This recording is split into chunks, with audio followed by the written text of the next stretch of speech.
जब मैं जेल से रिहा हुआ तो गेट पर एक दर्जन से ज्यादा आलीशान कारें खड़ी थी। मेरे सैकड़ों साथी मुझे घर वापसी पर स्वागत करने के लिए घुटनों के बल बैठे थे। आज ही और बाकी लोगों ने सबसे आगे खड़ी मर्सिडीज बेंज एस क्लास का दरवाजा खोला और मुझसे वापस आकर जिम्मेदारी संभालने की गुहार लगाई। मैं मुड़ा और चला गया। बस इतना कहकर अब से ड्रैगन नदी पार करना मुझसे नहीं होगा। 15 साल पहले मैंने अकेले ही नदी किनारे लड़ाई लड़ी थी। हजारों लोगों का खून नदी के आधे हिस्से को रंग रहा था। दुनिया मुझे ड्रैगन नदी पार करने वाला कहकर पूछती थी। मेरी प्रेमिका जो उस समय गर्भवती थी, जब मुझसे जेल में मिलने आई तब मुझे पता चला कि मैं पिता बनने वाला हूं। मेरे आपराधिक रिकॉर्ड के कारण कोई भी कंपनी मुझे नौकरी पर नहीं रखना चाहती थी। मैं अपनी बेटी से दोबारा मिलने के लिए बेताब था, जिसे मैंने 15 साल से नहीं देखा था। मेरी पत्नी ने शिकायत की कि स्कूल के कैंटीन का मालिक बहुत बुरा है। अक्सर बच्चों को सड़ा हुआ मांस खिलाता था और कई शिकायतों को नजरअंदाज किया गया था। इसलिए मैंने स्कूल के गेट पर डिब्बा बंद लंच बेचने का स्टॉल लगाने का फैसला किया। क्योंकि लंच सस्ते और स्वादिष्ट थे, इसलिए कई छात्रों ने मुझसे लंच खरीदे। हालांकि मेरी बेटी अनान उतनी आज्ञाकारी नहीं थी जितने मैंने सोचा था। इतनी कम उम्र में ही वो कुछ बदमाश लड़कियों के साथ घूमने लगी। मुझे देखते ही वे जोर से हंसने लगी। क्या ये तुम्हारा पिताजी नहीं है जो जेल गया था? चाचा ने सुना था कि तुमने उस समय कबाड़ चुराया था और फिर बिजली का तार काट दिया था और 15 साल तक तुम्हें धोखा दिया था। तुम इतने बदनसीब कैसे हो सकते हो? अनान को बेहद शर्मिंदगी महसूस हुई। वह मेरे पास आई। क्या आप मुझे शर्मिंदा करना बंद कर सकते हैं? आपने मेरे दोस्तों के सामने मेरी बेइज्जती कर दी है। मैंने बहस नहीं की, बस उसे लंच बॉक्स पकड़ा दिया। तुम्हारी मां ने कहा था कि तुमने कैंटीन के खाने की शिकायत की थी। ये सब तुम्हारे पसंदीदा खाना है, यहां से चले जाओ। अनान ने गुस्से में लंच बॉक्स मेरी तरफ फेंक दिया। वो गुस्से से कांप रही थी। मुझे शर्मिंदा मत करो। तुम इस घटिया जुर्म के लिए जेल गए थे। मुझे एक अनाथ बच्चा बना दिया था जिसे तंग किया जाता था। अब जाकर मेरे कुछ दोस्त बने हैं और तुम फिर भी मुझे शर्मिंदा करना चाहते हो। लड़कियों में से एक हंसी और बोली, अंकल, क्या आपने अपील करने के बारे में नहीं सोचा? मेरे भाई ने किसी का पैर तोड़ दिया। जज सिर्फ 3 साल की सजा देते हैं, लेकिन एक मामूली आदमी को 15 साल की सजा दिया। ये तो बहुत मजेदार है। वो फिर से जोर से हंस पड़ी। मेरा असली गुनाह तो यह है कि मेरी पत्नी ने बच्चों को कभी नहीं बताया। मैं किसी को ये नहीं बता सकता कि वह मेरी बेटी है, वरना अनगिनत दुश्मन पैदा हो जाएंगे। मैंने अपने चेहरे से खाने के टुकड़े पहुंचे। जेल जाना कोई गौरव की बात नहीं है। तुम सबको खूब पढ़ाई करनी चाहिए। मैंने एक और लंच बॉक्स निकाला और अनान को दे दिया। उसने दांत पीसते हुए कहा, तुम्हारे जैसे कायर बाप का होना सबसे शर्मनाक बात है। तभी कैफेरिया का मालिक कुछ लोगों को लेकर धमकी भरे लहजे में मेरी तरफ बढ़ा और उसने एक लंच बॉक्स उठाया और उसे जमीन पर पटक दिया। मेरी कैंटीन का धंधा चुराने की कोशिश कर रहे हो, है ना? मैंने तुम्हें बताया नहीं था। अगर तुमने यहां दोबारा लंच बॉक्स बेचने की हिम्मत की तो मैं तुम्हें जान से मार दूंगा। मैं लंच बॉक्स उठाने के लिए नीचे झुक गया। माफ कीजिए, मैं अभी लाता हूं। कैंटीन के मालिक ने मुझे लात मारी। मैंने तुम्हें 2 बार नहीं बताया। अनान ने मुट्ठी कसते हुए मुझे घूरा। मैं जानता था कि वो उम्मीद कर रहा था कि मैं पलटवार करूं, लेकिन मैं अब और लड़ नहीं सकता था। मैंने ईमानदारी से कैंटीन के मालिक से कहा, शिवांग, हम सभी 15 युवान के सेट मील बेचते हैं जो आपके दाम से कम नहीं है। यह आपका धंधा कैसे चुराना हो सकता है? बच्चों को बस कुछ अच्छा खाना चाहिए। क्या आप कह रहे हैं कि मेरी कैंटीन का खाना खराब है? मैं देखूंगा कि आपका खाना कैसा है। इस समूह का लीडर एक हट्टा-कट्टा आदमी था। कैफेटेरिया मालिक की बातें सुनकर उसने मेरा स्टॉल पकड़ा और उसे जमीन पर पटक दिया। खाने से भरी कई बड़ी प्लेटें जमीन पर बिखर गई और सारा खाना मुझ पर गिर पड़ा। श्रीवांग नीचे झुके और मेरे बाल पकड़ लिए। दर्जनों माता पिता मुझे देख रहे थे और मेरी शिकायत कर रहे थे, लेकिन वे कुछ नहीं कर सके। अब तुम मुझसे पंगा लेना चाहते हो? क्या तुम्हें पता है कि अंडरवर्ल्ड में मैं कितने लोगों को जानता हूं? श्रीमान वांग, अगर आपको मेरा स्टॉल पसंद नहीं है तो मैं दूर ही रहूंगा। ठीक है। मेरी इस बात से अनान गुस्सा हो गया। तुम डरपोक, तुम कितने कायर हो। चिल्लाते ही लाल बालों वाली बहन ने झट से उसका मुंह ढक दिया और सच में कैफेरिया मालिक ने अनान को घूर कर देखा। जाना चाहते हो? इतनी आसानी से नहीं। पहले मुआवजे की बात करते हैं। मैंने सुना है कि तुम रोज 300 पैकेट बेचते हो। इसका मतलब है कि तुम्हारी वजह से मुझे रोज 300 ग्राहक खोने पड़ रहे हैं। मेरी कीमत 15 युवान प्रति भोजन है, यानी रोज 4,500 युवान। तुम यहां 10 दिन से हो, कुल मिलाकर 45,000 युवान। अभी भुगतान करो। अनान दंग रह गया। श्रीमान वांग, क्या ये दादागिरी नहीं है? कैफे के मालिक ने तिरस्कार भरी मुस्कान के साथ उस हट्टे कट्टे आदमी की ओर मुड़कर कहा, उसने मुझे बहुत नुकसान पहुंचाया है, अब वो मुझे मुआवजा भी नहीं देगा। आप क्या सुझाव देते हैं कि मैं क्या करूं? हट्टे कट्टे आदमी ने नीचे बैठकर जमीन से कटा हुआ सूअर का मांस और हरी मिर्च उठाई। हरी मिर्च से ज्यादा सूअर का मांस था। क्या तुम्हें इस तरह का धंधा करने के लिए सजा का डर नहीं है? उसने कहा और फिर मुझे पीटने लगा। मेरे आसपास के छात्र भी मुझे पिटते हुए देखकर नाराज थे। वे खुद घटिया खाना बेच रहे थे और दूसरों को ईमानदारी से खाना नहीं बेचने दे रहे थे। लेकिन यह दुकानदार सचमुच कायर है। अगर किसी और ने मेरे साथ ऐसा किया होता तो मैं अब तक पलटवार कर चुकी होती। मैंने उठने की कोशिश की, अपने चेहरे से मिर्च का रस पोंछा और आंखें खोली। सबसे पहले मैंने अनान का निराश चेहरा देखा। अब जब कोई तुम्हें पीट रहा है तो तुम पलटवार नहीं करोगी। क्या बात है? छोटी बच्ची, तुम्हें क्या लेना देना? अगर तुमने एक और शब्द कहा तो यकीन मानो, मैं किसी को भेजकर तुम्हें स्कूल से निकलवा दूंगा। नहीं श्रीमान वांग। मैंने झट से दुकानदार का हाथ पकड़ लिया। श्रीवांग, मैं अब जा रहा हूं। क्या आप मुझे मुआवजा देना चाहते हैं? मैं पूरी रकम नहीं दे सकता। आप मुझे अपना लाभ बता दीजिए, मैं आपको उसका मुआवजा दे दूंगा। कैफेरिया मालिक का चेहरा अचानक ठंडा पड़ गया। वो मेरे कान के पास झुककर बोला, क्या तुम्हें लगता है कि मैं बेवकूफ हूं? क्या तुम्हें लगता है कि मैं तुम्हें अपना लाभ बताऊंगा? क्या मैं इस तरह से व्यापार कर भी पाऊंगा? इतना कहने के बाद भी उसे तसल्ली नहीं हुई। कैफे एरिया मालिक ने हाथ उठाकर मेरे चेहरे पर 2 जोरदार थप्पड़ मारे। मुझे दोबारा थप्पड़ पड़ते देख वह चिल्लाई, कब तक तुम इस तरह खुद को शर्मिंदा करते रहोगे? कैफे मालिक अनान से तंग आ चुका था। उसने अधीरता से उसकी ओर इशारा करते हुए अपने बगल में खड़े हट्टे कट्टे आदमी से कहा, जाओ और उस बदतमीज छोटी लड़की को यहां घसीट कर लाओ। हट्टे कट्टे आदमी ने मुड़कर अनान की ओर कदम बढ़ाया। लाल बालों वाली लड़की डर के मारे झट से पीछे हट गई और कहने लगी कि अनान से उसका कोई लेना देना नहीं है। मैं घबरा गया और अनान को बचाने की कोशिश की, लेकिन कैफे मालिक ने मेरी कमीज पकड़ ली। मैंने सिर्फ कमीज पहनी हुई थी और उसके खींचने से वो टुकड़े टुकड़े हो गई। मेरा टैटू तुरंत सबके सामने आ गया। क्षतिगर्भ बोधिसत्व हट्टे कट्टे आदमी की आंखें चौड़ी हो गई। क्या यह नदी पार करते ड्रैगन का टैटू नहीं है? कैफे मालिक हिचकिचाया, फिर आत्मविश्वास से हाथ बढ़ाकर मेरे शरीर पर बने टैटू को रगड़ा। क्या ये कोई अस्थाई टैटू है? उसने उसे जोर से रगड़ा, लेकिन उसे हटाना नामुमकिन था। तुम तो बस सड़क किनारे डिब्बा बंद खाना बेचने वाले एक मामूली विक्रेता हो और खुद को नदी पार करने वाला ड्रैगन कहने की हिम्मत कैसे करते हो? उस हटे कट्टे आदमी ने दुकानदार से चिंता से पूछा, क्या सच में वो नदी पार करने वाला ड्रैगन है? मैंने सुना है कि वो हाल ही में जेल से छूटा है। कैफे मालिक ने आंखें घुमाई। युंडा ग्रुप की चेयरमैनशिप हमेशा से खाली रही है। क्या तुम्हें लगता है कि वो यहां डिब्बा बंद खाना बेचने के लिए अपनी चेयरमैनशिप छोड़ देगा? फिर उनकी नजर मुझ पर पड़ी। तुम सच में बहुत साहसी हो।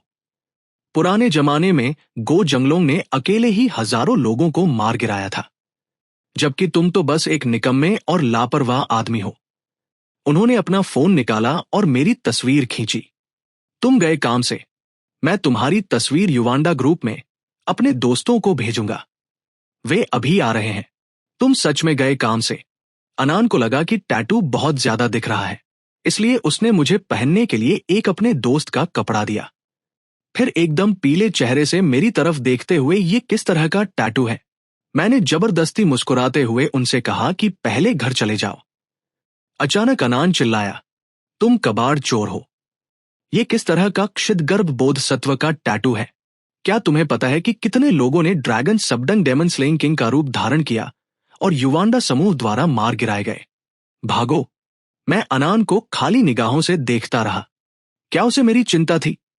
भले ही वो मुझे एक निकम्मा पिता समझकर नीचा समझती हो, लेकिन वह नहीं चाहती थी कि मुझे कुछ हो। मेरे लिए उसकी चिंता देखकर मेरा अपराध बोध और बढ़ गया। कैफेरिया के मालिक ने मुझे पकड़ लिया और कहा, भागने की सोचना भी मत। मैं तो बस तुम्हें सबक सिखाना चाहता था, पर तुम्हें तो मरने की इच्छा है।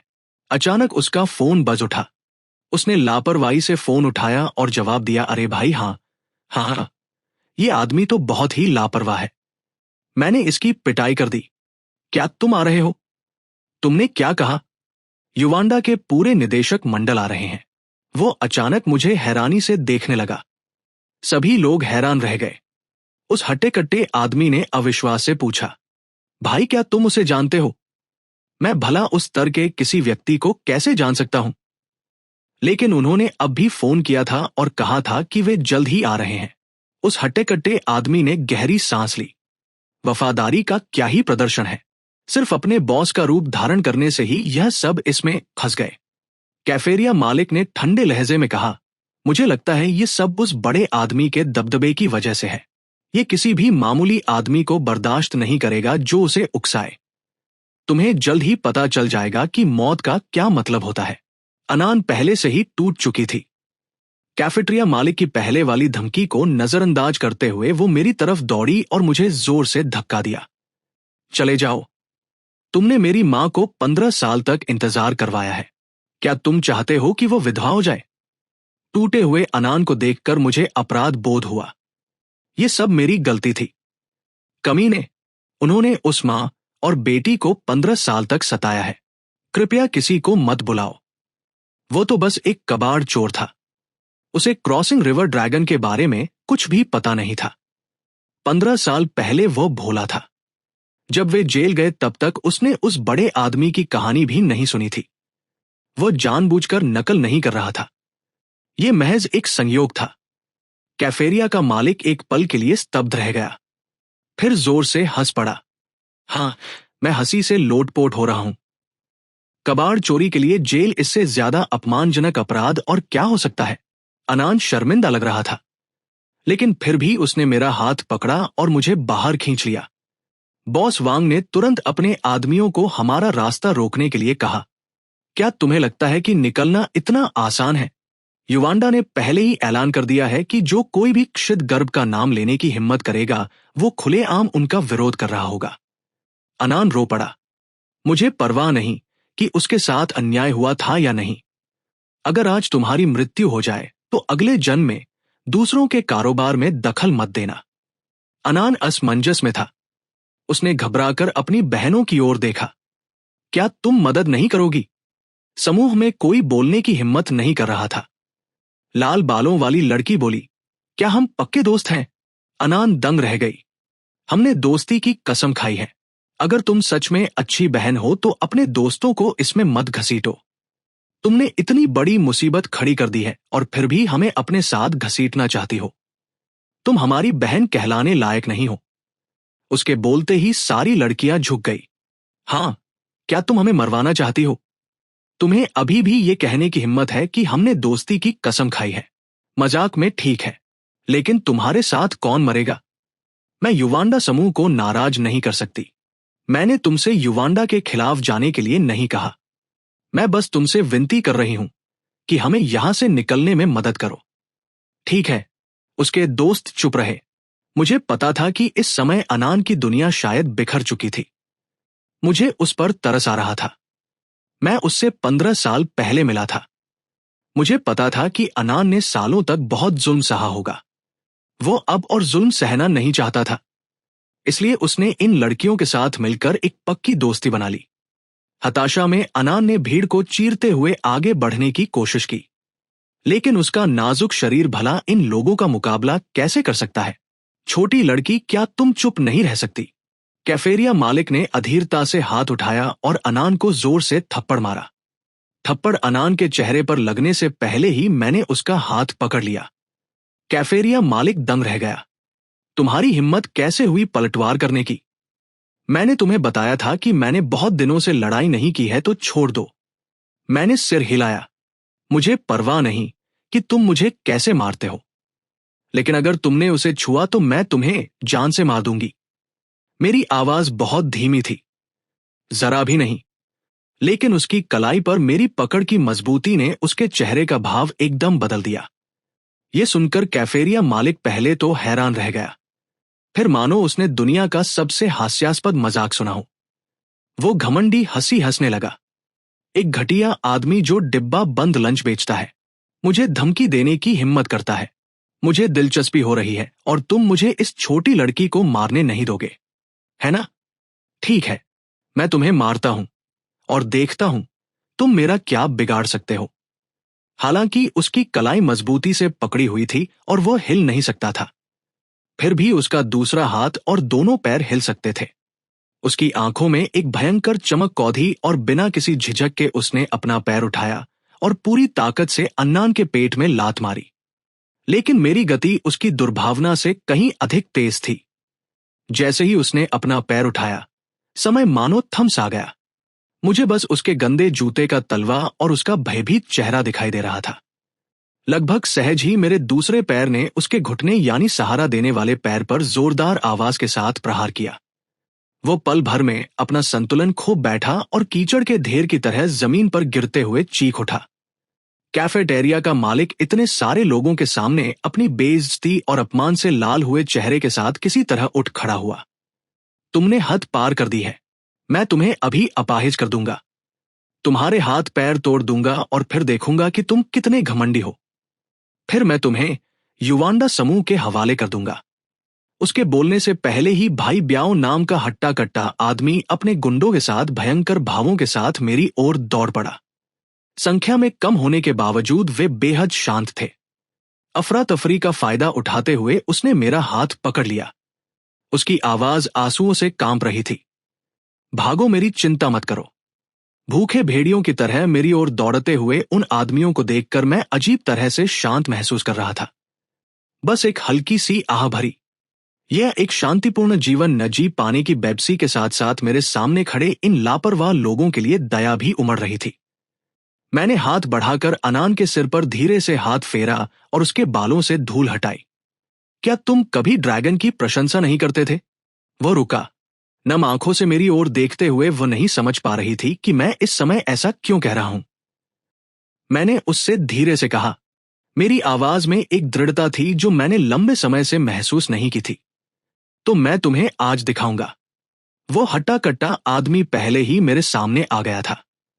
खाना पकाने के बर्तन जितना बड़ा उसका मुक्का हवा में सीटी बजाता हुआ मेरे चेहरे पर लगा। आसपास के छात्र आश्चर्य से हाफने लगे। मैं नहीं बचा, पलक भी नहीं झपकाई। जैसे ही हवा मेरे चेहरे की ओर दौड़ी, मैंने बिजली की गति से उसकी कलाई पकड़ ली। चाहे उसने कितना भी संघर्ष किया हो। उसका चेहरा लाल हो गया। उसका विशाल मुक्का मानो जम गया था। 1 इंच भी आगे नहीं बढ़ पा रहा था। उस हट्टे कट्टे आदमी की आंखें सदमे और दर्द से भरी हुई थी। उसे ऐसा लगा जैसे मेरी वजह से उसकी कलाई की हड्डियां चूर चूर हो जाएंगी। बाकी लोग अपने लीडर को एक ही झटके में हारते देख एक पल के लिए स्तब्ध रह गए। फिर अपनी संख्या का फायदा उठाते हुए मुझ पर हमला करने की कोशिश करने लगे। मैंने बस ठंडी सी सांस छोड़ी, फिर अचानक पूरी ताकत लगाकर 180 पाउंड के उस आदमी को जमीन से ऊपर उठा लिया और सबसे आगे बढ़ रहे समूह की तरफ पटक दिया। ऐसा लगा जैसे किसी बॉलिंग बॉल को मारा हो। कई लोग एक के बाद एक गिर पड़े। हड्डियों के टकराने की आवाज दर्द भरी चीखों के साथ मिल गई। कैफे मालिक पहले तो हैरान रह गया, फिर घबरा गया। तुम सब यहां क्यों खड़े हो? जल्दी करो, इतने सारे लोग हैं। क्या तुम एक लंच बॉक्स बेचने वाले को नहीं हरा सकते? अनान को मौका मिला और उसने मेरा हाथ फिर से पकड़ लिया भागने की कोशिश करते हुए, लेकिन मैं वहां पहाड़ की तरह अडिग खड़ा रहा। अनान रोने ही वाला था। भागो, अगर युवांडा के लोग सच में आ गए तो सब कुछ खत्म हो जाएगा। अगर हम आज चले गए तो वे और भी ज्यादा मुसीबत खड़ी करने के लिए वापस आएंगे। वे तुम्हारे और तुम्हारी मां के पीछे भी पड़ सकते हैं। बेहतर है कि सारी समस्याओं को एक ही बार में सुलझा लिया जाए। मेरी आवाज डरावनी रूप से शांत थी। नदी पार करने वाले एक शक्तिशाली व्यक्ति का यही तर्क था, समस्या को जड़ से खत्म कर देना। अनान ने घबरा कर कहा, लेकिन वे युवांडा ग्रुप से हैं। बड़ी बड़ी बातें मत करो, पहले अपना ख्याल रखो। मैंने धीरे से कहा, मानो कोई सीधी साधी बात कह रहा हो। मैं उसकी नकल नहीं कर रहा था। वो पूरी तरह से हैरान था, अविश्वास और उलझन भरी निगाहों से मुझे देख रही थी, मानो मेरे शब्दों में छिपी अपार जानकारी को समझने की कोशिश कर रहा हो। जिस पल मैंने अपनी चाल चली, उसी पल मुझे पता चल गया था। आज मैं इसे और छिपा नहीं सकता। जिस साधारण जीवन की मैं कामना करता था, वो अंततः सिर्फ एक सपना बनकर रह गया। तभी मैंने आह भरी। मेरा दिल कड़वाहट और अपराध बोध से भर गया था। मुझे माफ कर दो, मैंने अनान के आंसुओं से भीगे चेहरे को अपने हाथों में लेते हुए कहा। उसे इस तरह बेतहाशा रोते देख मेरा दिल मानो किसी अदृश्य हाथ से जकड़ा हुआ था। एक चीर देने वाला दर्द। काफिला रुका। दरवाजे एक साथ खुले। काले सूट पहने लगभग 100 आदमी एक गंभीर और प्रभावशाली आभा बिखेरते हुए बाहर निकले।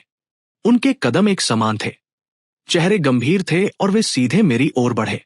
कैफे एरिया का मालिक एक पालतू कुत्ते की तरह उनके पास दौड़ा, इशारे करते हुए और मालिकों की चापलूसी करते हुए। यही वो आदमी है जिसमें हिम्मत नहीं है।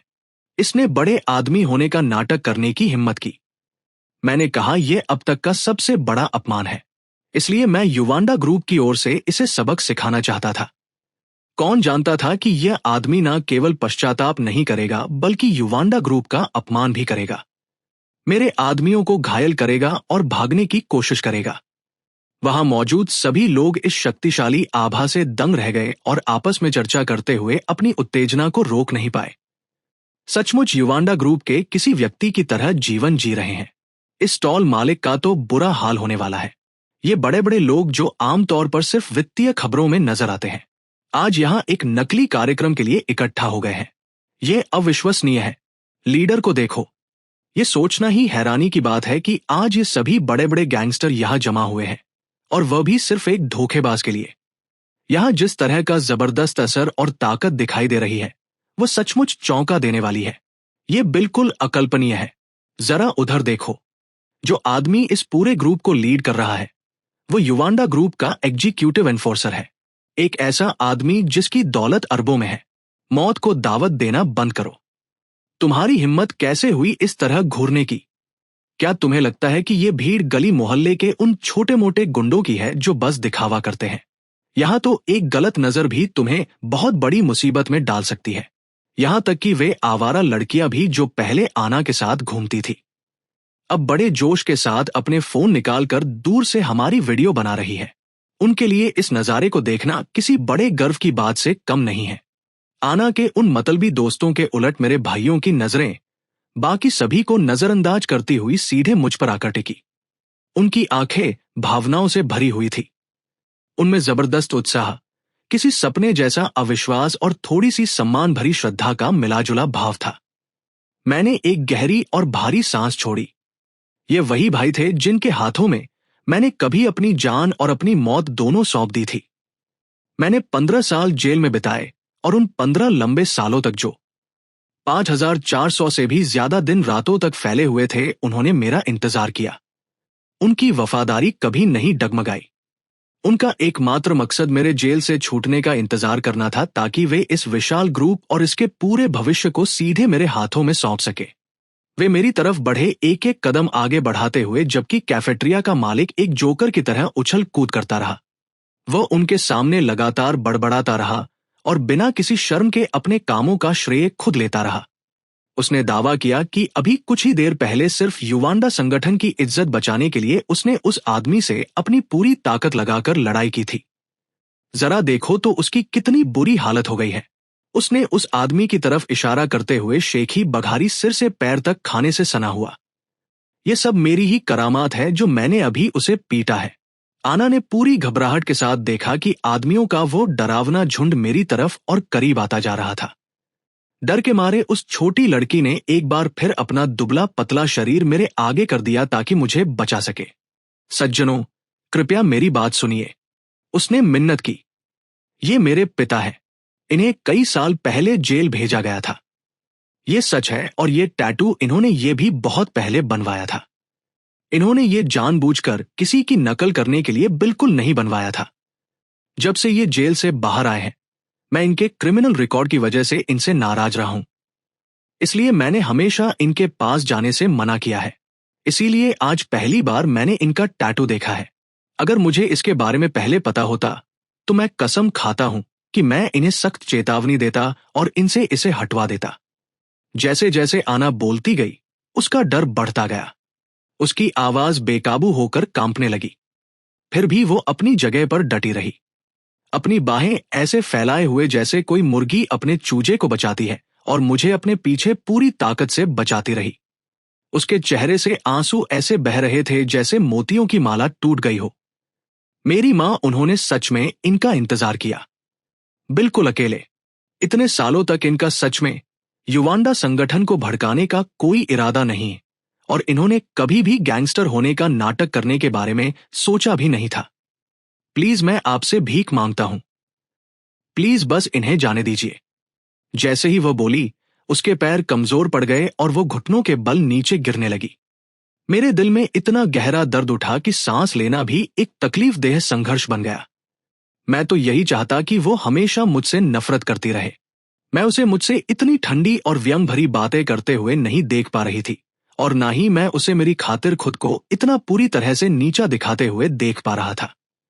फिर उसी पल कैफेटेरिया का मालिक पास ही खड़ा था और अपने मजाक या तानों से आग में घी डाल रहा था।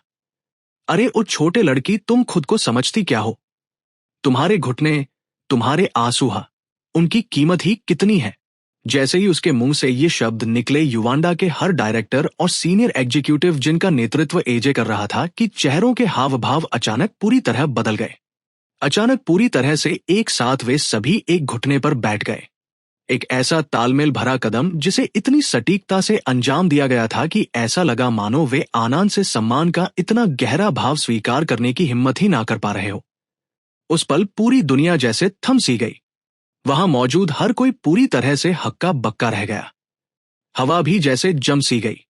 अपने ऊंचे सिर झुकाकर उन्होंने एक सुर में जवाब दिया। उनकी आवाजें असीम श्रद्धा से भरी थी और भावनाओं के कारण थोड़ी काम भी रही थी।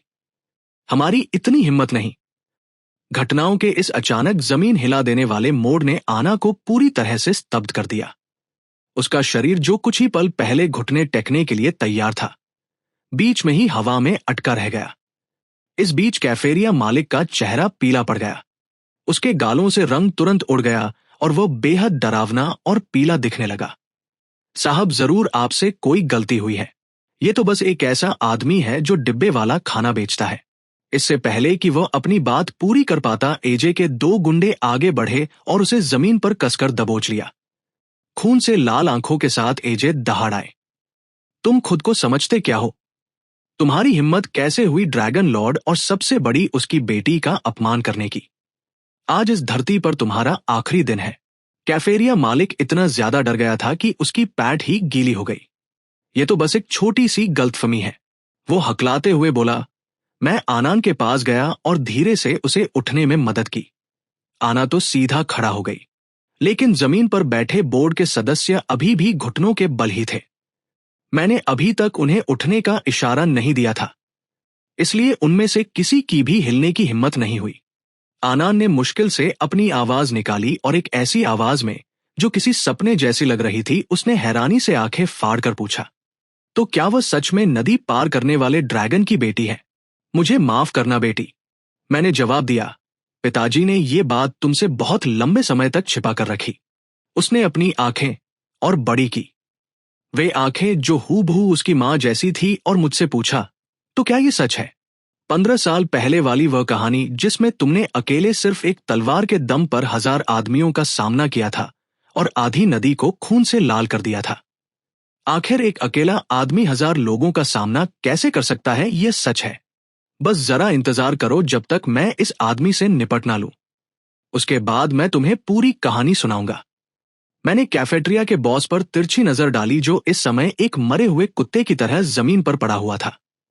मेरे भाई तुरंत मेरा इरादा समझ गए और उसे घसीटकर मेरे पास ले आए, जहां तक उस विशालकाय और क्रूर आदमी भाई ब्याह की बात थी।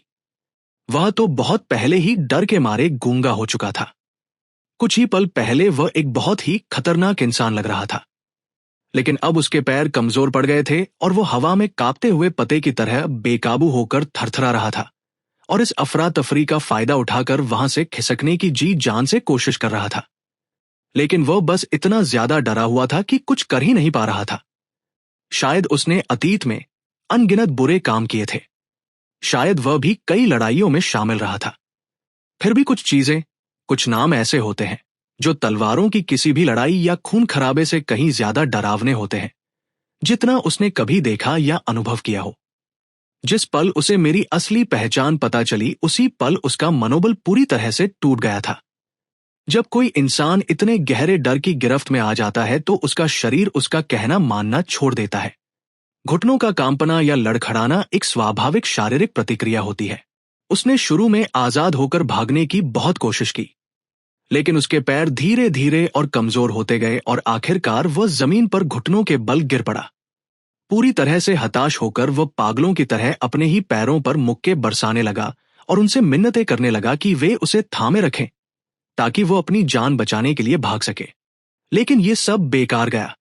मेरे सामने खड़े होकर वह अपने पैरों पर खड़े होने की हिम्मत भी खो चुका था। मेरे भाइयों ने उसे पहले ही बड़ी आसानी से दबोच लिया था और उसे सीधे मेरे सामने घसीट लाए थे। मेरी नजर भीड़ पर घूमी और आखिर में उस लाल बालों वाली लड़की शियावली पर आकर टिक गई। बाकियों को भी यहां ले आओ, मैंने हुक्म दिया। वो लाल बालों वाली लड़की जो कुछ ही पल पहले मुझ पर गालियां बरसा रही थी, जैसे ही हमारी नजरें मिली पूरी तरह से जम गई। उसके चेहरे पर जो गर्व भरी जीत का भाव था वो पल भर में ही डर में बदल गया। इससे पहले कि वह कोई प्रतिक्रिया दे पाती, आसपास की भीड़ दहशत में पीछे हट गई, ऐसे बिखर गई जैसे किसी महामारी से भाग रही हो। पल भर में वे पूरी तरह से अकेले पड़ गए। किसी की भी हिम्मत नहीं हुई कि वह उनके बीच में पड़े। सिर झुकाए और शरीर कांपते हुए उन्हें मेरे सामने घसीटा गया। जब उन्हें मेरे सामने लाकर रोका गया तो वो लाल बालों वाली लड़की खुद को और संभाल नहीं पाई। अंकल नहीं, मेरा मतलब आपका मजाक उड़ाना नहीं था। मैं तो बस आना के साथ मजाक कर रही, हम तो मुंह बोली बहने हैं, है ना? प्लीज मेरे लिए कुछ अच्छा बोल दीजिए। आनान ने उसकी तरफ एक ठंडी, बिल्कुल ही अनजानी नजर से देखा। किसने कहा कि हम बहनें हैं? कुछ ही पल पहले मैं कुत्ते की तरह तुमसे भीख मांग रही थी कि बस एक बार मेरी मदद कर दो। फिर भी तुमने मुझे मजाक और ताने के अलावा कुछ नहीं दिया, और अब तुम मेरी बहन होने का दावा कर रही हो। मैंने तुम में से हर एक को ठीक वैसा ही देख लिया है जैसे तुम असल में हो। एजे मेरे पास आया और बहुत ही विनम्र भाव से खड़ा हो गया। भाई लॉन्गिन डीड, बेवकूफों से हम कैसे निपटे? मैंने कैफेटेरिया के मालिक की तरफ देखा। वो पूरी तरह से ढीला पड़ गया था, जैसे मिट्टी का कोई बोरा हो। डर के मारे वह बुरी तरह कांपने लगा। भाई लॉन्ग नहीं, चेयरमैन लॉन्ग। मुझे सच में कोई अंदाजा नहीं था कि आप कौन हैं। अगर मुझे पहले से पता होता तो चाहे आप मुझे 100 या 1000 गुना भी हिम्मत दे देते, मैं कभी भी आपके या आपके बेटी के खिलाफ जाने की हिम्मत नहीं करता। मैं धीरे धीरे उसकी तरफ बढ़ा और ऊपर से नीचे की ओर उस आदमी को देखा जो कुछ ही पल पहले इतनी अकड़ दिखा रहा था। वो आदमी और भी ज्यादा डर गया। उसकी पैंट का निचला हिस्सा जल्दी ही गीला हो गया और उसे एक बदबूदार तीखी गंध आने लगी। चलो मैं तुमसे एक बात पूछता हूं। मैं तुम्हारा धंधा छीनने की कोशिश नहीं कर रहा था। हमारे डिब्बा बंद खाने की कीमतें भी बिल्कुल एक जैसी ही थी। अगर छात्र तुमसे खाना खरीदते तो वे आराम से कैफेटेरिया के अंदर बैठकर आराम से खा सकते थे, लेकिन अगर वे मुझसे खरीदते तो हवा या बारिश से बचने के लिए कोई छत तो दूर की बात, मेरे पास उन्हें बैठने के लिए एक भी मेज या कुर्सी नहीं थी। उन्हें स्कूल के गेट से काफी दूर बाहर तक चलकर जाना पड़ता था ताकि वे सड़क के किनारे उकड़ू बैठकर खाना खा सके। मुझे बताओ, इन सब मुश्किलों के बावजूद उन्होंने मुझे ही क्यों चुना? क्योंकि मैं घमंडी था। मैंने अपनी अंतरात्मा के खिलाफ काम किया। मुझे जो भी सजा मिले मैं उसका हकदार हूं। मैं गलत था। लॉर्ड ड्रैगन, मुझे सच में अपनी गलती का एहसास हो गया है। तुम्हें अपनी गलती का एहसास नहीं हुआ है। तुम्हें बस इस बात का एहसास हुआ है कि तुमने एक ऐसे इंसान से पंगा ले लिया है जिससे पंगा लेना तुम्हें बहुत भारी पड़ सकता है। अभी तुम्हारी जुबानी माफी जिंदा रहने की एक बेताब कोशिश से ज्यादा कुछ नहीं है। ये बस उस सजा से बचने की एक चाल है जो तुम्हें मिलकर ही रहेगी। अजय खाने के स्टॉल पर मची अफरा तफरी के बीच गया और जमीन पर बिखरे खाने को नीचे देखा। भाई लोग, तुमने पहले दावा किया था कि तुम रोज 300 डिब्बे वाला खाना बेचते हो। क्या ये खाना गलती से जमीन पर गिर गया? क्या तुमने सच में इसके पैसे दिए थे? कैफेटेरिया का मालिक इस सवाल को ऐसे लपक गया जैसे कोई डूबता हुआ आदमी किसी सहारे को पकड़ लेता है। मैंने ये सब खरीदा था। मैंने देखा कि भाई लॉन्ग वहां खड़े होकर खाना बेचने में कितनी मेहनत कर रहे थे, इसलिए मैंने खासतौर पर यह सारा खाना खरीद लिया ताकि अब दुकान जल्दी बंद करके थोड़ा आराम कर सके। बिना किसी भाव के चेहरे के साथ मैंने पूछा, तो फिर क्या तुम्हें अब भी उम्मीद है कि मैं तुम्हें मुआवजे के तौर पर वो 45,000 युवान दूं? डर के मारे बॉस वांग जमीन पर सिर झुकाकर माफी मांगने लगा। नहीं नहीं नहीं, बिल्कुल नहीं। मैं अंधा हो गया था। जब मैंने एक असली दिग्गज को देखा तो उसे पहचान नहीं पाया। मैंने तुम्हें कुत्ते की नजर से देखा। मैं तुमसे भीख मांगता हूं। अपनी दरियादिली दिखाते हुए मुंह जैसे छोटे आदमी की गलतियों को नजरअंदाज कर दो। बस मुझे एक कीड़े की तरह समझ कर जाने दो। प्लीज मुझे बख्श दो। ठीक है, क्योंकि तुमने इसे खरीदा है तो तुम ही इसे खाओ। वह हैरान होकर जम गया। ऐना ने भी जमीन पर खाने के ढेर की ओर इशारा किया और हैरानी से पूछा, ये सब खाना है? एक एक निवाला। अजय की आंखों में एक चमक कौधी। उसने उस आदमी के शरीर पर जोरदार लात मारी और दहाड़ा। क्या जो खाना हमारे भाई लॉन्ग ने अपने हाथों से बनाया है, क्या वो तुम्हारे खाने लायक नहीं है? है, बिल्कुल है। मैं इसे अभी खाऊंगा। कैफेटेरिया का मालिक लड़खड़ाते हुए खाने के ढेर की ओर भागा जो अब मिट्टी और कंकड़ पत्थरों से मिल चुका था, और सचमुच एक भूखे आवारा कुत्ते की तरह दिखते हुए जमीन पर रेंगते हुए उसे खाने लगा। वो पागलों की तरह मुट्ठी भर भर कर खाना अपने मुंह में ठूंस रहा था और बड़े बड़े भूखे निवालों में उसे निगल रहा था। मैंने उससे बेपरवाही से पूछा, इसका स्वाद कैसा है? मुंह में खाना भरे हुए वो खुशामद करते हुए बड़बड़ाया, ये बहुत स्वादिष्ट है, सचमुच बहुत स्वादिष्ट। जब ये इतना ही स्वादिष्ट है तो तुम आराम से बैठकर इसे पूरा खत्म क्यों नहीं कर देते? बॉस वांग की हरकतें अचानक थम गई। मामा मामा मालिक, यहां 300 लोगों का खाना है। मैं भला इसे पूरा कैसे खत्म कर सकता हूं? ये सुनते ही मेरे भाई तुरंत गुस्से से आग बबूला हो गए। खत्म नहीं कर सकते हैं? कोई बात नहीं, हम तुम्हारी मदद करेंगे। उनके मुंह से ये शब्द निकलते ही मेरे दो भाई आगे बढ़े और बेरहमी से बॉसवांग का सिर खाने के ढेर में नीचे की ओर दबा दिया। उसके मुंह से बस दबी दबी सिसकने जैसी आवाजें ही निकल पा रही थी। मैंने पास खड़े उन हट्टे कट्टे गुंडों पर नजर डाली। भाई प्याओ जैसे लोग जो उतने ही ज्यादा डरे हुए थे। तुम लोग इसके साथी हो, है ना? क्या तुम लोग इसकी मदद करने के लिए आगे नहीं आओगे? ये बस एक हल्की फुल्की बेपरवाह सी इशारा था, लेकिन आज है और बाकी लोग तुरंत मेरा मतलब समझ गए। एक एक करके उन्होंने भी उन गुंडों के सिर खाने में नीचे की ओर दबा दिए। आज ही ठंडे भाव से एक तरफ खड़ा था। उसकी आवाज ऐसी लग रही थी मानो वो सीधे नरक की गहराइयों से आ रही हो। खाओ एक एक निवाला, अपनी प्लेटें पूरी तरह साफ कर दो। बेहतर होगा कि तुम अब भी पेट भरकर खा लो, क्योंकि अब तुम एक लंबे सफर पर निकलने वाले हो। उस एक सीधे साधे वाक्य ने कैंटीन के बॉस और उसके गुंडों को इतना ज्यादा डरा दिया कि उनकी तो जान ही निकल गई। बॉस वांग, हम किसके सफर पर निकलने वाले हैं? हम कहां जा रहे हैं? दरअसल हमारी कंपनी के अफ्रीका में कई हीरे की खदानें हैं, लेकिन वह जगह बहुत ही मुश्किल है। वहां लगातार युद्ध और जानलेवा बीमारियां फैली रहती हैं, इसलिए वहां काफी लोगों की मौत हो चुकी है। अगर तुम्हारी किस्मत अच्छी हुई तो शायद तुम बस अपना एक हाथ या पैर ही घुमाओगे। 10 साल तक जी तोड़ मेहनत करने के बाद शायद तुम जिंदा वापस लौट पाओ, और अगर तुम्हारी किस्मत खराब हुई तो खैर निश्चिंत रहो। हमारी कंपनी बहुत ही इंसानियत पसंद है। कम से कम हम यह पक्का करेंगे कि तुम्हारी राख स्कूल को लौटा दी जाए। ये सुनकर कैफेरिया का बॉस और उसके हट्टे कट्टे गुंडे फूट फूट कर रोने लगे और पूरी तरह से टूट गए। नहीं, हम नहीं जाएंगे। प्लीज, क्या हम यहीं नहीं रह सकते? बेशक आपको जाने की जरूरत नहीं है, लेकिन युवांडा ग्रुप के पास ऐसे 1000 तरीके हैं जिनसे वो ये पक्का कर सकता है कि आप खुद रोते गिड़गिड़ाते हुए वहां भेजे जाने की भीख मांगे। कैफेटेरिया मैनेजर पूरी तरह से घबरा गया।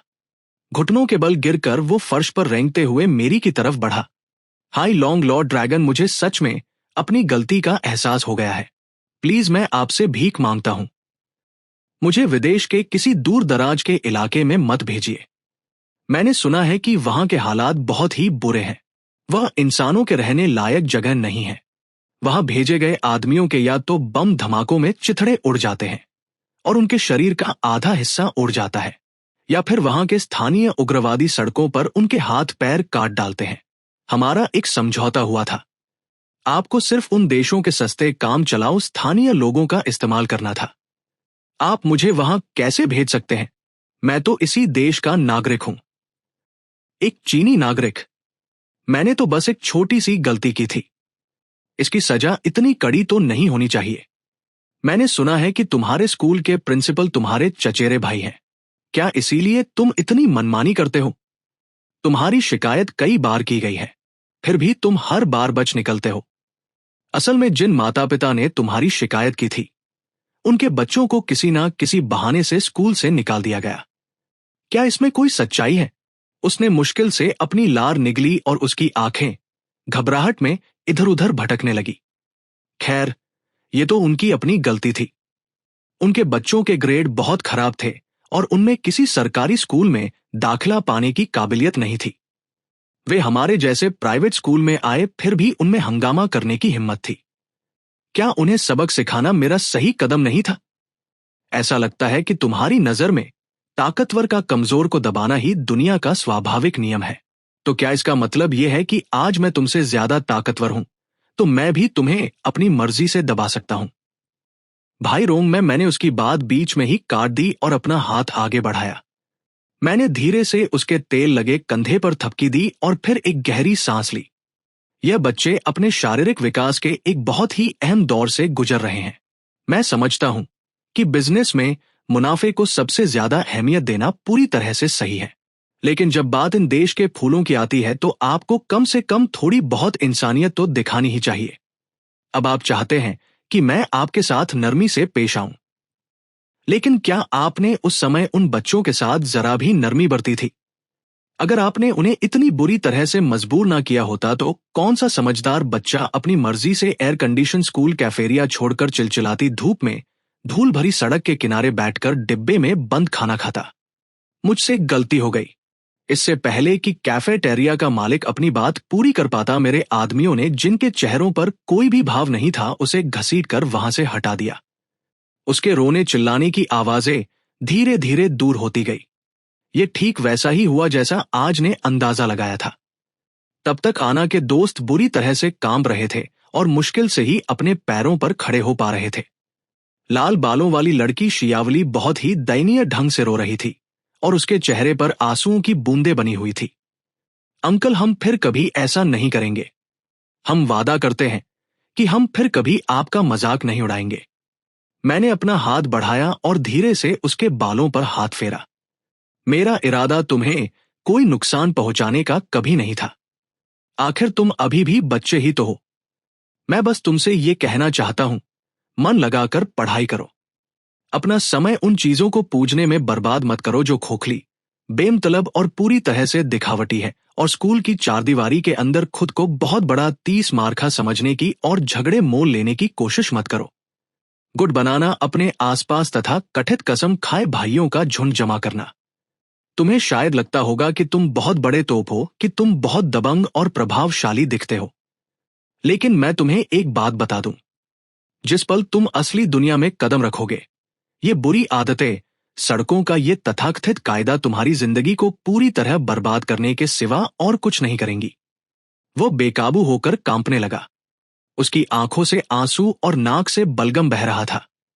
अगर तुम अब भी मेरी बेटी से मिलने और उसके साथ घूमने आना चाहते हो तो पहले अपने उन भद्दे बदनामी वाले बालों को वापस किसी सामान्य रंग में रंग लेना। ठीक है? वो सिसकते हुए सिर हिलाया। उस पल वो अपने अंदर उमड़ रहे डर और शर्म को और दबा नहीं पाया। उसके पैर सुन्न पड़ गए और वो घुटनों के बल जमीन पर गिर पड़ा। मैंने एक गहरी सांस ली और उन पर और ध्यान नहीं दिया।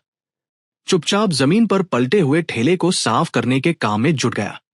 मैंने हमेशा एक सादा और गुमनाम जिंदगी जीने का इरादा किया था। अगर उन्होंने मुझे बार बार उकसाया ना होता, अगर उन्होंने बार बार मेरी सहनशीलता की सीमा पार ना की होती, तो मैं कभी भी दोबारा इस तरह खुद पर लोगों का ध्यान खींचना नहीं चुनता। यह देखकर कि मैं खुद झुककर वो गंदगी साफ कर रहा हूं, मेरे आदमी तुरंत मेरी तरफ दौड़े आए और चीजों को वापस ठीक करने में मेरी मदद करने लगे। जब मैं सफाई कर रहा था, तो मैंने आज ही से पूछा, बाहरी लोग मुझसे इतना डरते क्यों हैं? वे ऐसा दिखाते हैं जैसे हमारा युवांडा ग्रुप कोई अंडरवर्ल्ड का गैंग हो। मुझे नहीं पता, उसने जवाब दिया। शायद इसलिए क्योंकि हम बस बहुत ज्यादा अमीर हैं। मैंने और कोई सवाल नहीं पूछा। जब ठेला पूरी तरह से ठीक ठाक हो गया, मैंने आना को हाथ हिलाकर इशारा किया, जो अभी भी अपने ख्यालों में खोई हुई थी, कि वह मेरे साथ घर चले।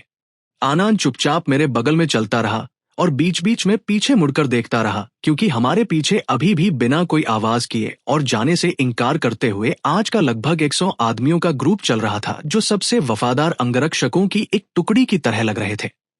मैंने उसे वो अकेला बेंटो बॉक्स थमा दिया, जो उस मुश्किल घड़ी में पूरी तरह से सुरक्षित बचा रह गया था। कितनी अफसोस की बात है, मैंने कहा, वो बेंट हो जो मैंने असल में तुम्हारे लिए बनाया था।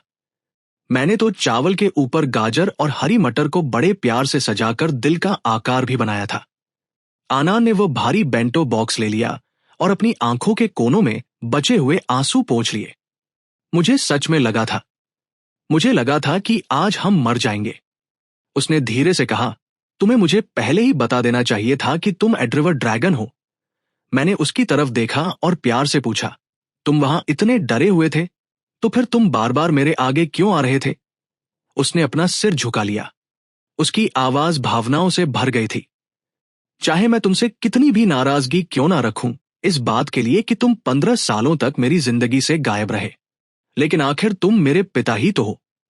तुम वही इंसान हो जिसके इंतजार में, जिसकी यादों में मेरी मां ने वे सारे दिन और रातें बिता दी। मैं गहरी राहत महसूस करते हुए मुस्कुराया। पिछले 15 साल मैं तुम्हारे और तुम्हारी मां के लिए एक अच्छा पिता और पति नहीं बन पाया, लेकिन अब से मैं तुम दोनों को कभी छोड़कर नहीं जाऊंगा। आनंद थक गया था। वह सड़क के किनारे रखे एक पत्थर के टुकड़े पर बैठकर अपने पैरों को आराम देना चाहती थी। मैंने जल्दी से अपनी जेब से एक टिश्यू निकाला और उसके लिए उस पत्थर के टुकड़े से धूल को बड़े ध्यान से पोंछ दिया।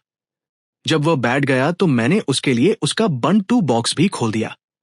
मैंने उसे चॉपस्टिक्स थमा दी और एक पिता के तौर पर वो सब कुछ करने की कोशिश की जो मुझे करना चाहिए था, ताकि पिछले 15 सालों की कमी को पूरा कर सकूं। आनंद ने चॉपस्टिक्स तो ले ली, लेकिन उसने तुरंत खाना शुरू नहीं किया। मुझे बताओ, उसने पूछा, उस समय असल में हुआ क्या था? वह पूरी कहानी जिसमें तुमने अकेले ही 1000 आदमियों का सामना किया था। मैं वो सुनना चाहता हूं। आनंद की आंखों में देखते हुए जो जिज्ञासा और तारीफ दोनों से भरी हुई थी। मैं खुद को अतीत की यादों में खोया हुआ पाया। 15 साल पहले मेरे भाइयों, आज और बाकी साथियों, और मैंने बिल्कुल जीरो से शुरुआत की थी और उस चीज की नींव रखी थी जो आगे चलकर युवांडा ग्रुप बनने वाला था। मेरे भाई आज और बाकी साथी और मैंने मिलकर बिल्कुल जीरो से शुरुआत की और एक ऐसी कंपनी की नींव रखी जो आगे चलकर युवांडा ग्रुप बनी। हम बस ईमानदारी से अपना काम करना चाहते थे और अपने परिवारों का पेट पालने के लिए रोजी रोटी कमाना चाहते थे। लेकिन उस समय का सामाजिक माहौल आज जैसा शांत बिल्कुल नहीं था। उस पूरे इलाके पर एक ताकतवर अपराधी गैंग का राज चलता था। जब उन्होंने देखा कि हमारा काम खूब खल खुल रहा है, तो उन्होंने बार बार लड़ाई हथकंडे अपनाकर हमारे काम में दखल देने की कोशिश की और हमारे भाइयों को चोट पहुंचाई। हम सब उनसे दिल से नफरत करते थे और उन पर पूरी ताकत से हमला करने के लिए बेताब थे। एक ऐसी लड़ाई जिसमें जान भी जा सकती थी। फिर भी मैंने अपने भाइयों को याद दिलाया कि हम सबके परिवार हैं, जिनकी हमें देखभाल करनी है। ऐसे खूंखार अपराधियों से सीधे सीधे भिड़ने का मतलब होगा अपनी जिंदगी बर्बाद कर लेना। इसके बजाय मैंने तर्क दिया, हमें इस सिद्धांत पर चलना चाहिए कि चोरों को पकड़ने के लिए उनके लीडर को पकड़ो। मैं अकेला जाकर उनके बॉस को खत्म करूंगा। आनंद ने मुश्किल से अपनी आवाज और सिर हिलाया। मुझे पता है, मैंने अपनी मां की सहेलियों से तुम्हारी कहानी दबी जुबान में सुनी है कि कैसे तुम्हें तब तक परेशान किया गया जब तक तुम बिल्कुल बेबस होकर एक कोने में नहीं सिमट गए। जवाब देने के लिए तुमने पर्चियां निकालकर यह तय करने का फैसला किया कि कौन उस आत्मघाती मिशन पर जाएगा। एक ऐसा काम जिसमें जान जाने की 99% संभावना थी और वह पर्ची तुम्हारे ही नाम निकली। मैंने आना से पूरी ईमानदारी से बात की। सच तो यह है कि उस मिशन पर जाने से पहले उस जानलेवा पर्ची को निकालने से भी पहले मैं डर और आशंका से भरा हुआ था। मुझे चिंता थी कि अगर मैं मारा गया तो किसी की जान लेने का भारी कर्म दोष मेरी आत्मा को शांति नहीं देगा और ना ही मुझे दोबारा जन्म लेने देगा। इसीलिए मैंने खुद को क्षित गगर्भ बोधिसत्व की तस्वीरों से पूरी तरह लपेट लिया था और प्रार्थना की थी कि बुद्ध की कृपा मेरे पापों को धो देगा और मुझे अगले जन्म में फिर से इंसान के रूप में जन्म लेने का मौका देगा। मैंने अनान को बिना कुछ छिपाए 15 साल पहले हुई उन घटनाओं का हर खूनी ब्यौरा सुनाया, जिसमें यह भी शामिल था कि कैसे मैंने अपने शरीर के चारों ओर लोहे की मोटी मोटी चादरों की कई परतें कसकर बांध ली थी, क्योंकि ऐसी योजना से मेरी आवाजाही बहुत सीमित हो जाती। इसलिए मैंने एक तरीका अपनाया, शायद थोड़ा अजीब लेकिन निश्चित रूप से असरदार। मैंने खुद को उस युद्ध के मैदान की रेत में दफना लिया जहां से मेरे दुश्मन को गुजरना ही था। मैंने सांस लेने के लिए बस एक पतली नली बाहर छोड़ रखी थी। जब आखिरकार उसका काफिला वहां पहुंचा तो वो अपनी गाड़ी से बाहर निकला और पेशाब करने लगा। ठीक मेरे सिर के ऊपर खड़े होकर सही मौका देखते ही मैंने अपनी चाकू ऊपर की ओर जोर से मारी, जो उसके कमर के नीचे के हिस्से में जा लगी और उसे बुरी तरह घायल कर दिया। फिर मुझे एक कड़वी सच्चाई का सामना करना पड़ा। मैं अकेला खड़ा था उस रेतीले मैदान में, हजारों पागल गुंडों के सामने बस एक अकेला आदमी। मुझे ठीक ठीक याद नहीं कि मुझे कितनी बार चाकू मारा गया। मुझे बस वो भयानक दर्द याद है जो मेरे पूरे शरीर में फैल रहा था और खून की भारी मात्रा बह जाने के कारण होने वाला वह चक्कर जैसा एहसास। शुरू में मेरे हमलावर हैरान थे कि मैं इतना दर्द कैसे सह पा रहा हूं, लेकिन फिर किसी ने मेरे कपड़े फाड़ दिए, जिससे चादर जैसी धातु की परतें दिखाई देने लगी, जिन्हें मैंने मध्य युगीन शूरवीर के कवच की तरह अपने शरीर पर लपेट रखा था। गुस्से से पागल होकर उन्होंने तो यहां तक कोशिश की कि रेत के गड्ढे में मौजूद भारी मशीनों लोडर्स को चालू करके मुझे कुचल कर मार डालें। खुशकिस्मती से पुलिस ठीक समय पर पहुंच गई और मैं बच गया। उस दिन से लोग मुझे नदी पार करने वाला ड्रैगन कहने लगे। फिर भी उस नाम के लिए मुझे भारी कीमत चुकानी पड़ी। आत्मरक्षा में जरूरत से ज्यादा बल प्रयोग करने और एक बड़ी लड़ाई में शामिल होने के आरोप में मुझे 20 साल की जेल की सजा सुनाई गई।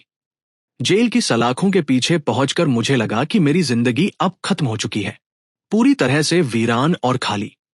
जब तक कि तुम्हारी मां मुझसे मिलने नहीं आई और उसने मुझे बताया कि हमारा एक बच्चा होने वाला है, तभी मेरी जिंदगी में फिर से रोशनी आई, ताकि मैं अपनी आंखों से तुम्हें बड़ा होते देख सकूं। मैंने जेल के अंदर रहते हुए भी पूरी लगन से सुधार कार्यक्रम में हिस्सा लिया। आखिरकार मुझे एक आदर्श कैदी के तौर पर पहचान मिली और मुझे तय समय से 5 साल पहले ही रिहा कर दिया गया। ये सब इसलिए किया ताकि मैं वो दिन न चूक जाऊं जब तुम बड़ी होकर एक समझदार इंसान बनोगी। अनान ये सब सुनकर पूरी तरह से मंत्रमुग्ध हो गई। लेकिन क्यों? मां ने इन इतने सालों में मुझे इस बारे में कभी कुछ क्यों नहीं बताया? ओह, तुम कितनी भोली बच्ची हो। वो एक बहुत ही बेरहम अपराधी गैंग था, एक ऐसा गैंग जो किसी की जान लेने से भी नहीं हिचकिचाता था। हम भला उसके बारे में बात करने की हिम्मत कैसे कर सकते थे? हमें इस बात का बहुत डर था कि उनके बचे हुए लोग हमसे बदला लेने के लिए हमारे दरवाजे पर आ जाएंगे। हमने तो आज और दूसरों को भी तुम्हारी मां की आर्थिक मदद करने की हिम्मत नहीं करने दी। तुम्हारी असली पहचान बताने की तो बात ही छोड़ो। हमें बस इस बात का बहुत डर था कि कहीं तुम पर और तुम्हारी मां पर कोई आफत ना आ जाए। तो फिर अब जब तुम वापस आ गए हो तो भी मुझे सच क्यों नहीं बता रहे? मैंने अपने पीछे खड़े भाइयों के समूह की ओर इशारा करते हुए पूछा, जो अभी भी चुपचाप हमारे पीछे पीछे चल रहे थे। क्या तुम्हें पता है कि 15 साल बीत जाने के बाद भी हर कोई आज भी मुझे अपना चेयरमैन मानकर पूरे दिल से मेरा साथ क्यों देता है? आज जो हमारे पीछे चल रहा था आगे आया, मिस, उसने कहना शुरू किया। ऐसा इसलिए है क्योंकि उस समय भाई लॉन्ग के मन में कोई भी स्वार्थी विचार नहीं था। हम में से हर किसी के बुजुर्ग माता पिता थे जिनकी देखभाल करनी थी और छोटे छोटे बच्चे थे जिन्हें पालना था। जब वह जेल चले गए और हम उनके निजी सामान को देख रहे थे, तब हमें पता चला कि उन्होंने जानबूझकर उस जानलेवा संकट से जुड़े पैसों के मामले में हेरफेर की थी। उस मामले में शामिल सारा पैसा असल में बेकार पैसा था। ऐसा पैसा जिसे उन्होंने पूरी तरह से पहुंच से बाहर कर दिया था। शुरू से ही उन्होंने ये तय कर लिया था कि हम बाकी लोगों को बचाने के लिए वो खुद को कुर्बान कर देंगे। मैंने आना को एक मीठी कड़वी मुस्कान दी। उस समय मुझे पता ही नहीं था कि तुम इस दुनिया में हो। अगर मुझे उस समय पता होता कि वह तुम्हें अपने गर्भ में पाल रही है तो मैं कभी भी हीरो बनने की कोशिश नहीं करता, कभी भी अपनी पत्नी और बेटी को छोड़ने जैसा इतना घिनौना और नीच काम नहीं करता। मैं हम सबके लिए एक रास्ता बनाना चाहता था। मैंने अनान को एक कड़वी मुस्कान दी। उस समय मुझे पता ही नहीं था कि तुम्हारा भी कोई अस्तित्व है। अगर मुझे पता होता कि वह तुम्हें पहले से ही अपनी कोख में लिए हुए हैं तो मैं कभी भी हीरो बनने की कोशिश नहीं करता, कभी भी अपनी पत्नी और बेटी को छोड़ने जैसा घिनौना काम नहीं करता। मेरे नजरिए से मैंने सचमुच तुम्हारी मां को छोड़ने का ही फैसला किया था, और ठीक इसी गहरे रग-रग में समा हुए पछतावे की वजह से मुझे लगता है कि मेरे पास तुम दोनों के सामने सब कुछ कबूल करने का कोई चेहरा ही नहीं बचा है। ठीक है, अब तुम सब मेरा पीछा करना बंद करो, वापस जाओ और तुरंत कंपनी के मामले संभालें। आज का रवैया तनावपूर्ण और अजीब हो गया। उसने मदद के लिए मिस आनान की ओर गिड़गिड़ाते हुए देखा। भाई लॉन्ग युवांडा वापस जाने से इसलिए मना कर रहे हैं क्योंकि वो वफादारी और भाईचारे को बहुत ज्यादा अहमियत देते हैं। लेकिन 15 साल पहले हम कमजोर और छोटे थे और उनकी पनाह में छिपने पर मजबूर थे ताकि हमें उनकी सुरक्षा मिल सके। अब 15 साल बाद आखिरकार हमारी बारी आई है कि हम इस भारी एहसान का बदला चुकाएं। प्लीज मिस आनान, भाई लॉन्ग को मनाइए कि वो युवांडा वापस जाए और पूरी बागडोर अपने हाथ में ले। माथे पर बल डालते हुए मैंने पक्के इरादे से कहा, तुम सबको यहां से जाना होगा। मैंने उस समय जो कुछ भी किया था उसके बदले में तुमसे किसी भी तरह के एहसान की उम्मीद नहीं की थी। अचानक आनान बोल पड़ी। उसकी आवाज में थोड़ी झुंझलाहट थी। डैड, मैं एक अमीर बाप की बेटी बनना चाहती हूं। मैं हक्का बक्का रह गया। आना बहुत ज्यादा बेचैन हो गई। वो खड़ी हुई मेरा हाथ पकड़ा और मुझे जोर जोर से झोरने लगी। मुझे कोई परवाह नहीं, मैं तो बस एक अमीर बच्चा बनना चाहता हूं। तुम 15 साल जेल में रहे और तुमने मां और मुझे पहले ही 15 साल तकलीफें दी है। अब जब लोग हमारे दरवाजे पर आकर तुम्हारा एहसान चुकाने की पेशकश कर रहे हैं तो क्या एक अमीर लाड प्यार वाली औरत की तरह जीना बहुत बढ़िया नहीं होगा? उसने पूछा, लेकिन यह तो एक आदमी के उसूलों और इज्जत का मामला है, अपने भाई के लिए खड़े होने का। मैं इसे पैसों में कैसे तोल सकता हूं या इसे किसी इनाम के तौर पर कैसे कबूल कर सकता हूं? उसने अपने आंसू पोंछे। उसकी आंखों में अचानक नफरत की एक ऐसी झलक दिखाई दी जो मैंने पहले कभी नहीं देखी थी। मुझे तुम्हारी भाईचारे की बातों या तुम्हारी मर्दाना इज्जत से कोई लेना देना नहीं है। अगर तुमने आज इसे ठुकरा दिया तो मैं तुमसे हमेशा के लिए नफरत करूंगी। इसका मतलब यह होगा कि अपने बेतुके घमंड की खातिर तुमने खुद ही मां और मेरे दोनों के लिए एक आराम भरी खुशहाल जिंदगी जीने का मौका बर्बाद कर दिया। मैं हिचकिचाया, मेरा दिल अंदरूनी कशमकश से टूट रहा था। कुछ देर बाद मैंने अपनी बेटी की पक्की नजर से नजर मिलाई।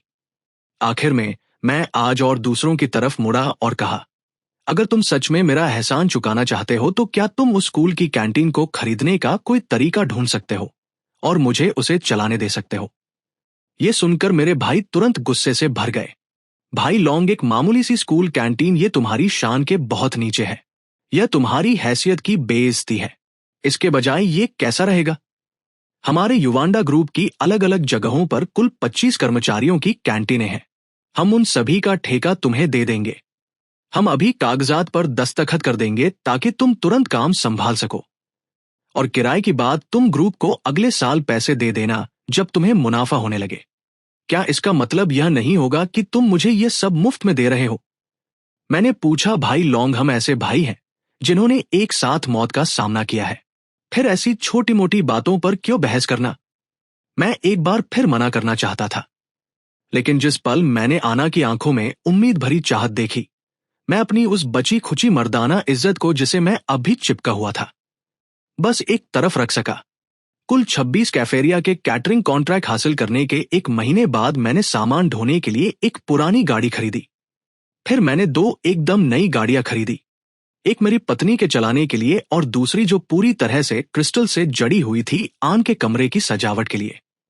उनके चेहरों पर छलकती सच्ची और दिल से निकली खुशी देखकर मैंने मन ही मन सोचा, छोड़ो भी।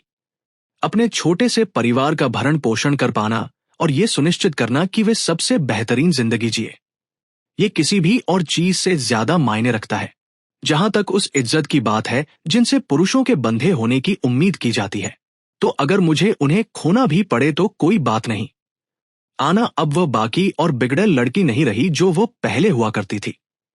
उसने अपनी संदिग्ध दोस्तों की टोली से खुद ही नाता तोड़ लिया है और अब पूरी गंभीरता से अपनी पढ़ाई में जुट गई है और उसके ग्रेड भी लगातार बेहतर हो रहे हैं। उसने मुझे बताया कि उसका लक्ष्य देश की सबसे बेहतरीन यूनिवर्सिटी में दाखिला लेकर मेरी पढ़ाई करना है, ताकि भविष्य में वह मेरे नक्शे दम पर चल सके और इस विशाल पारिवारिक कारोबार को संभालने में मेरी मदद कर सके। अपनी बेटी को एक इतनी संस्कारी और समझदार युवती में बदलते देखकर मैं भावनाओं से भर गया और मुझे गहरी संतुष्टि का अनुभव हुआ। उस दिन के बाद से दुनिया के लिए वो खूंखार रिवर क्रॉसिंग ड्रैगन अब अस्तित्व में नहीं रहा। अब तो बस एक साधारण सा कैफेटेरिया मालिक बचा था जो अपनी पत्नी और बेटी से बेइंतहा प्यार करता था।